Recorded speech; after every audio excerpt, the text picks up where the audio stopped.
E para monitorar o ponto ideal de abate e aumentar a lucratividade do sistema de produção, o pecuarista tem utilizado cada vez mais a tecnologia a seu favor.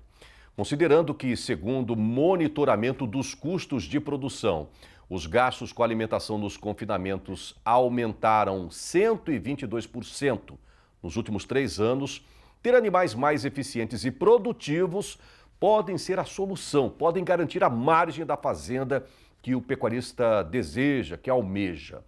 Mas como identificar o animal ideal, aquele produtivo, aquele econômico no coxo, aquele ganhador de peso? Saber qual é o boi que come menos e converte mais é o grande anseio dos fazendeiros. Hoje, a gente entra no mundo da eficiência alimentar, ainda mais nesse início de temporada de confinamento. Quem vem nos visitar nesta manhã é o zootecnista e mestre em produção animal, Paulo Dias. O Paulo é um dos pioneiros na aplicação da ciência de dados na pecuária para a seleção genética de bons bovinos. Ele também preside a empresa Ponta, que é uma fusão da Intergado com a GA, a Gestão Agropecuária. O Paulo, eu estava me recordando dele na hora que eu cheguei aqui, a gente tinha cabelo preto, eu e ele, né? O Paulo, eu tive acesso com o Paulo, gente, há quase 25 anos atrás, lá no oeste da Bahia. Que prazer em reencontrá-lo. Igualmente, amigo. Prazer. Bom dia, Paulo. Bom dia. Ei, Paulo, a gente rodou muito. Eu faz tempo, rapaz, não pode falar, senão a gente mostra que a gente é marrocão velho de guerra, herado já. Já no campo há muito tempo, né, Mauro? Pois é, mas isso nos dá um pouco mais de habilidade para poder tratar com esses assuntos, né, Paulo? Porque há muito tempo a gente vê o que era a pecuária lá atrás, como ela se desenvolveu ao longo do tempo, o que ela é hoje e onde ela pode chegar. Isso que é mais bacana, né? Muito.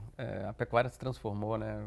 Hoje ela vive um cenário absurdamente diferente daquele tempo, há 20 anos atrás, né? O que era a pecuária, por exemplo, no oeste da Bahia? Hoje você chega lá em Luiz Eduardo, você chega ali na Jacarezinho, você chega ali na Captar. Isso. Totalmente diferente, né? Totalmente intensificada, integração lavoura-pecuária, usando todos os recursos naturais da maneira correta. A pecuária tem dado um show de transformação, né? Ah, bacana. Bom, primeiro eu queria que o Paulo falasse pra gente sobre essa fusão. Um abraço pro Marcelo Ribas, grande Marcelão, sócio do Paulo da Intergado. O Paulo, ele é fundador da GA, Gestão Agropecuária, o Marcelo Ribas da Intergado. Aí, de repente, junta esses dois caboclos lá, que são profissionais imprescindíveis para a pecuária, e montam a empresa Ponta. Olha que legal. Conta pra gente como é que foi essa fusão. Bem, Mauro, o desafio da pecuária é muito grande, né? E ele se torna maior quando você tem tudo compartimentado. O nosso desafio com as duas empresas foi a conexão disso tudo, né? Uhum. Então, as duas empresas, ela proporciona para a pecuária e toda a cadeia uma conexão dessas informações. A gente está desde a genética até o abate, fazendo todo o giro aí dessas informações voltarem e ter respaldo para o pecuarista melhorar a sua atividade e toda a cadeia pecuária, né? Então, é uma empresa de hardware com meio científico muito forte e uma outra empresa de gestão com a intensificação de pecuária. As duas se juntam e hoje a gente está num desafio muito grande de fazer essa conexão e entregar para o pecuarista informações extremamente confiáveis na hora certa para a tomada de decisão e não ficar, como a gente fala, vendido aí no meio da produção, né? E ficar à mercê do mercado, que a gente não pode, né? Isso. Não pode, né? Quer dizer que desde o planejamento lá da reprodução do touro com a matriz, vocês já estão envolvidos? Isso. A gente hoje gerencia mais de 2 milhões de vacas em IATF. A área toda de gestão, que é um grande desafio, a área de cria, né? Uhum. Extremamente desafiadora. Até a área de confinamento, onde a gente tem aí um market share de 68% desse gado confinado brasileiro aí. Um pouco da carne que a gente come todo dia passou pela gente. 68% dos confinamentos brasileiros passam pela gestão dessa empresa aqui, pessoal. Inclusive, todos os boitéis da JBS Friboi. Se você é parceiro lá do boitel, sei lá, do Mato Grosso do Sul, Bahia, São Paulo, Minas, Mato Grosso lá, esse pessoal está lá envolvido e eles estão justamente preocupados em fazer com que a margem seja melhor para todo mundo, né? Esse confinamento, essas imagens do confinamento lá do Lucas do Rio Verde. O grande seu Guimarães, conhece o seu Guimarães? Sim. Seu Guimarães, grande seu Guimarães lá, um abraço. Você sabe que esse confinamento, agora, no final do ano passado, ele atingiu uma marca de mais de 500 mil de animais engordados. Mais de 500 mil, em 13 anos. Um grande abraço ao pessoal de lá. Bom, e esse nome Ponta, ele tem uma relação a ponta, né? O que é ponta? Ponteiro. O que é ponteiro? Numa comitiva de gado, você sabe, né? é aquele peão lá responsável em dar o caminho, em levar o rebanho para onde ele quiser, né? Teve essa conexão, isso o aí. nome? Nós passamos 6 meses em um brand de marca. O maior desafio que a gente 6 enfrentou, meses? isso, o maior desafio que a gente enfrentou aí com as duas empresas. E a gente queria levar realmente um nome que mostrasse realmente o Brasil aí na pecuária e que realmente fosse, como é que se diz, relevante e que indicasse o caminho, né, para as informações e para a pecuária brasileira. Aí surgiu o nome Ponta, um nome onde remete realmente o ponteiro, remete aí todos os animais da natureza, sempre tem o líder ali que está levando e conduzindo todo o resto do rebanho, né? E nós, como pioneiro nas duas empresas, né, tanto na área de científica como na área de gestão de intensificação pecuária, nós fomos pioneiros nesse sentido, né? Então, nada mais justo do que buscar um nome que remeta à cultura brasileira, mas também mostre o pioneirismo, a liderança e um pouco de trazer para a pecuária brasileira inovação e tecnologia. Bacana, Paulo. Isso demorou meio ano, né, para descobrir esse nome, mas foi certeiro, viu? Foi na ponta mesmo. Que legal. Na ponta.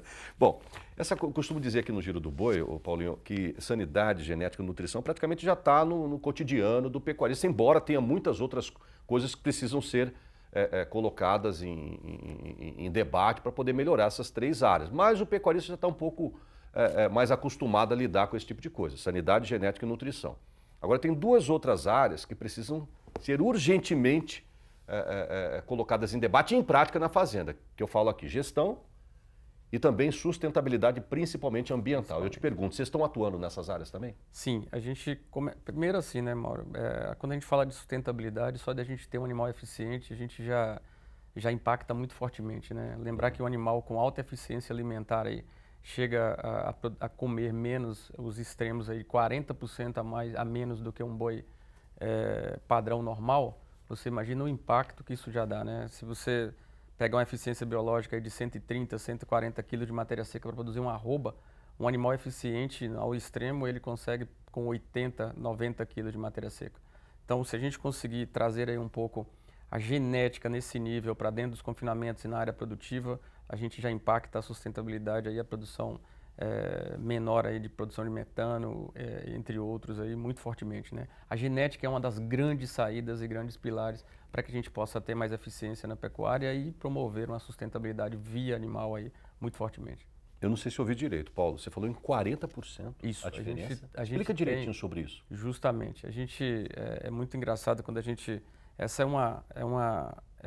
como é que eu vou dizer? É boquiaberto mesmo que a gente fica quando a gente começa a olhar os dados de eficiência alimentar de animais realmente com grande capacidade, né? A gente tem de 20% a 40% aí, cerca de 40%, os extremos aí você chega a 40% a menos no CAR negativo aí para animais, para consumo animal. Só né? a genética? Só genética, é óbvio, e os criadores brasileiros também, né? Que você pega uma genética, a genética precisa do ambiente, né? Mas principalmente a genética é o grande fator aí em relação a esse número, né?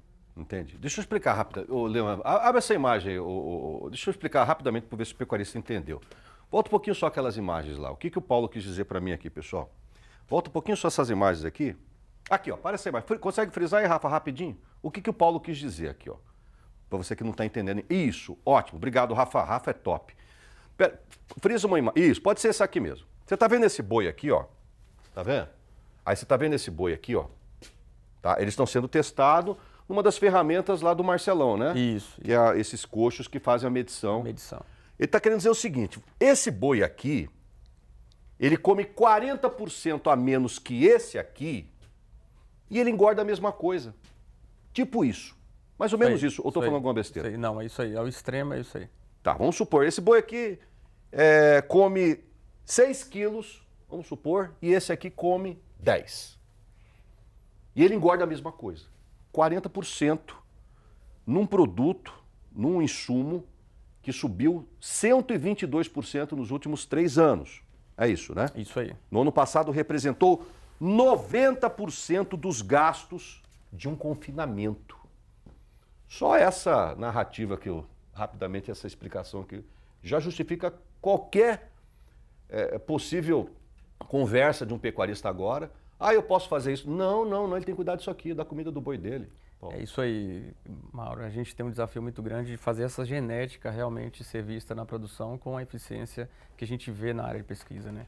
Isso tem melhorado, a gente vê que a produção brasileira tem melhorado a sua eficiência, também manejo, nutrição, sanidade, tudo isso envolvido, mas a grande vantagem que a gente vê é realmente fazer esse animal com alta eficiência estar dentro desses confinamentos e trazer aí a redução de consumo alimentar e também uma eficiência maior dentro da pecuária intensiva. Há quanto tempo vocês estão estudando isso? Já acho que mais de 20 anos, né? A gente tem 13 anos de pesquisa com a Intergado, né? Mas a área de pesquisa de eficiência ela tem mais de 13 anos, chega a 15 anos mais ou menos. É uma coisa recente no Brasil. Recente. E olha que eu me lembro, meu amigo Argeu Silveira, grande Argeu, ele começou também esse trabalho lá, meu amigo Argeu lá da NCP, diretor técnico, ele falava, Mauro, a eficiência alimentar foi alvo de debate fora do Brasil na década de 1960. Isso. 50 anos depois é que ela chegou no Brasil. Você viu o tanto que a gente estava atrasado. Agora precisou demorar tanto tempo, né, para a gente... Ô Mauro, você imagina o impacto que a gente vai ter dentro da pecuária de corte intensiva, que o confinamento, como você mesmo acabou de anunciar, boa notícia aí, né? A gente está crescendo na área de pecuária confinada. O Brasil ainda é muito pequeno, vai ficar um gigante muito mais aí na área de confinamento. Você imagina ter animais com alta eficiência aí, alimentar dentro desses coxos, né? A gente vai fazer aí uma produção de carne extremamente sustentável e com uma alta eficiência. Exatamente, até porque vai ajudar na sustentabilidade, né? O pecuarista pode ganhar num outro aspecto, né? Que é na neutralização do carbono. Do carbono, justamente. Dele, né? Há de convir que esses animais, realmente, eles são... existe uma briga, né? Uma falta de conhecimento muitas vezes, que animais com mais eficiência alimentar vai dar o boi bolinha, animais menores e tal. E o CAR não é isso, né? O CAR realmente não tem nenhuma correlação com ganho de peso e peso vivo desses animais. O CAR, realmente, animais que são eficientes para alimentação, realmente conseguem desempenhar aí fortemente, e a gente não tem a gente tem um boi de alta produção e performance como a gente deseja, né?